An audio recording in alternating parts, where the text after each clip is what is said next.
இன்றைக்கி நாட்டுக்கோழி குழம்பு எப்படி செய்கிறதுன்னு பார்க்கலாம். நாட்டுக்கோழி குழம்பு செய்கிறதுக்கு ஒரு குக்கரில் 3 டேபிள் ஸ்பூன் அளவுக்கு நல்லெண்ணெய் சேர்த்துக்கோங்க. இது கூடவே ஹோல் ஸ்பைசஸ் ஆட் பண்ணிக்கோங்க. பட்டை, கிராம்பு, ஏலக்காய், மிளகு, சீரகம், சோம்பு இதெல்லாம் சேர்த்துக்கோங்க. கருவேப்பிலை, பச்சை மிளகாய், இஞ்சி பூண்டு பேஸ்ட் 1 டேபிள் ஸ்பூன் அளவுக்கு சேர்த்துக்கோங்க. கூடவே ஒரு பெரிய சைஸ் வெங்காயம், ஒரு கைப்பிடி அளவுக்கு சின்ன வெங்காயம், இது ரெண்டும் சேர்த்துட்டு நல்லா வதக்கி விட்டுக்கோங்க.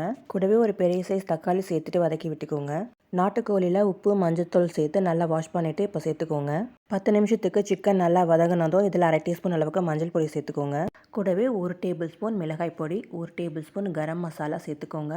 மிளகு, சீரகம் ரெண்டையும் சேர்த்து அரைச்ச பவுடர் ஒரு 1/2 டீஸ்பூன் அளவுக்கு சேர்த்துக்கோங்க. கோழிக்கு தேவையான அளவு உப்பு சேர்த்துட்டு நல்லா மிக்ஸ் பண்ணி விட்டுக்கோங்க. கோழி நல்லா வேகிறதுக்கும் குழம்புக்கு தேவையான அளவும் தண்ணீர் சேர்த்துக்கோங்க. கூடவே கொஞ்சம் கொத்தமல்லி சேர்த்துட்டு குக்கர் மூடி ஒரு 3 விசில் வரைக்கும் வேக வச்சு எடுத்துக்கோங்க. அவ்வளோதான், டேஸ்டான நாட்டுக்கோழி குழம்பு தயாராகிடுச்சு. இதே மாதிரி நீங்களும்